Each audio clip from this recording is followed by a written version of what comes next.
हम चाहे बस में हों, पैदल चल रहे हों या फिर आराम से कहीं बैठे हों, हमारे चारों तरफ की दुनिया ना हमेशा हमेशा ही हिलती डुलती रहती है।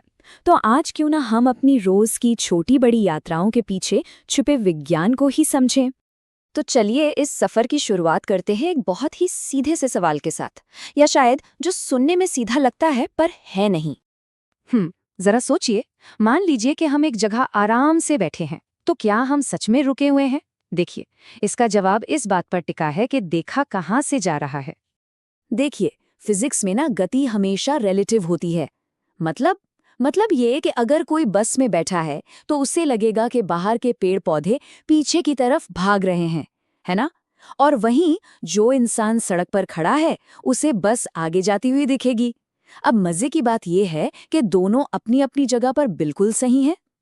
तो इससे क्या समझ में आता है? यही कि गति को समझने या बताने के लिए हमें हमेशा एक स्टार्टिंग पॉइंट की जरूरत पड़ती है।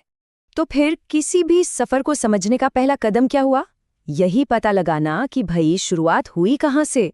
साइंस की भाषा में इसे कहते हैं रेफरेंस पॉइंट या ओरिजिन। ये बिल्कुल वैसा ही है जैसे किसी मैप पर वो यू आर हियर वाला निशान होता है ना। अगर वो ना हो तो ये बताना ही नामुमकिन हो जाएगा कि कोई चीज असल में है कहाँ या जा कहाँ रही है। जैसे मान लीजिए किसी को स्कूल का पता बताना है। अगर हम कहें कि स्कूल रेलवे स्टेशन से 2 किलोमीटर उत्तर में है, तो यहाँ रेलवे स्टेशन हमारा रेफरेंस पॉइंट बन गया। और बस अब स्कूल की लोकेशन एकदम साफ है। अगर हम ये रेलवे स्टेशन वाला हिस्सा हटा दें और सिर्फ कहें 2 किलोमीटर उत्तर, तो इस बात का कोई मतलब ही नहीं रह जाएगा, है ना? ठीक है, तो स्टार्टिंग पॉइंट यानी रेफरेंस पॉइंट तो समझ आ गया। अब आगे बढ़ते हैं और देखते हैं कि किसी भी सफर को नापने के 2 अलग-अलग तरीके कौन से हैं। पहला है दूरी यानी डिस्टेंस। ये बहुत सीधा सा है। इसका मतलब है कि कुल कितना रास्ता चला गया, रास्ता चाहे कितना भी घुमावदार क्यों ना हो। ये ठीक हमारी गाड़ी के ओडोमीटर की रीडिंग जैसा है, जो बस ये बताता है कि गाड़ी कुल कितने किलोमीटर चली। चलिए इसको एक उदाहरण से समझते हैं। मान लीजिए एक सीधी सड़क है।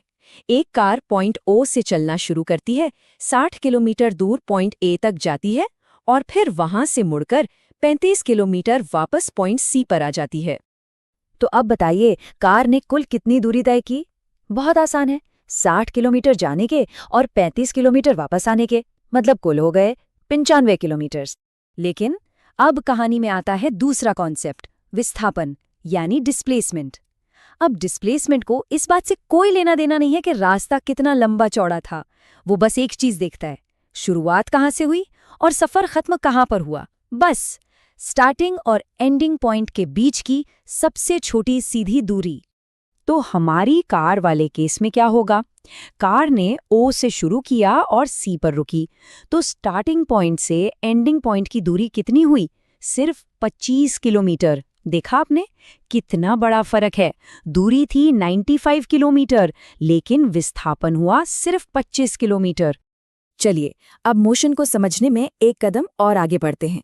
अब बात करते हैं कि कोई सफर कितनी तेजी से पूरा हो रहा है। तो जैसे दूरी और विस्थापन थे, वैसे ही हैं चाल और वेग यानी स्पीड और वेलोसिटी। सुनने में एक जैसे लगते हैं, पर इनमें भी एक बहुत बड़ा फर्क है। स्पीड हमें सिर्फ ये बताती है कि कोई चीज कितनी तेज चल रही है, लेकिन वेलोसिटी हमें ये भी बताती है कि वो कितनी तेज और किस दिशा में जा रही है। और ये जो दिशा वाला पार्ट है ना, यही सबसे जरूरी है। इसको समझने के लिए उषा का ये उदाहरण परफेक्ट है। सोचिए, उषा एक 90 मीटर लंबे स्विमिंग पूल में तैर रही है। वो एक किनारे से शुरू करती है, दूसरे किनारे तक जाती है और फिर तैरकर वापस पहले वाले किनारे पर ही आ जाती है। तो 90 मीटर जाना और 90 मीटर आना कुल हो गए 180 मीटर। और ये सब करने में उसे लगते हैं ठीक 1 मिनट यानी 60 सेकेंड। तो पहला सवाल, उषा की औसत चाल यानी एवरेज स्पीड क्या होगी?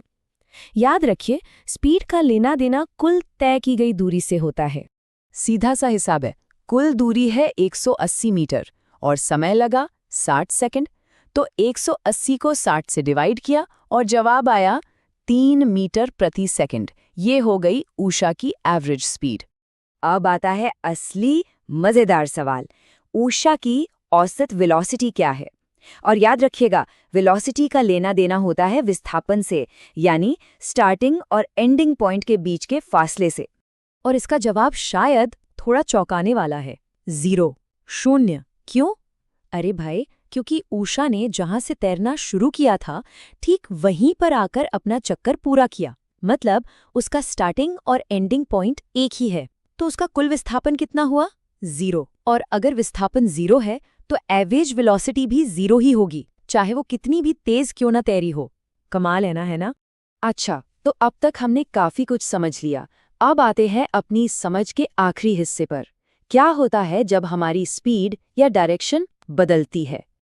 जरा इस टेबल पर नजर डालिए। यहाँ एक कार की वेलोसिटी दिखाई गई है। आप देखेंगे कि हर 5 सेकंड में कार की वेलोसिटी एक तय मात्रा में बढ़ रही है। मतलब वो कांस्टेंट नहीं है, वो लगातार बदल रही है। और वेलोसिटी में आने वाले इसी बदलाव को नापने के लिए भी साइंस में एक खास शब्द है, और वो शब्द है एक्सेलरेशन, यानी त्वरण। एक्सेलरेशन बस यही बताता है कि वेलोसिटी कितनी तेजी से बदल रही है। चाहे स्पीड बढ़ रही हो, घट रही हो या फिर सिर्फ डायरेक्शन बदल रही हो, ये सब के सब एक्सेलरेशन ही कहलाते हैं।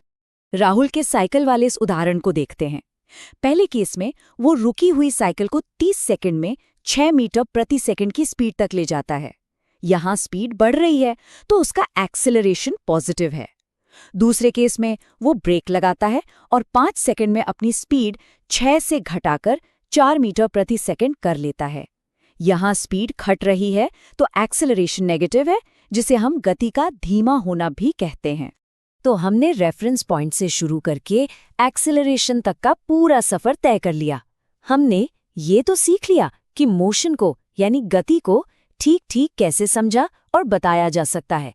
पर अब असली सवाल ये उठता है, इस सारी जानकारी का, इस समझ का इस्तेमाल हम इसे कंट्रोल करने के लिए कैसे कर सकते हैं? ये एक ऐसा सवाल है जो हमें सोचने पर मजबूर करता है ना?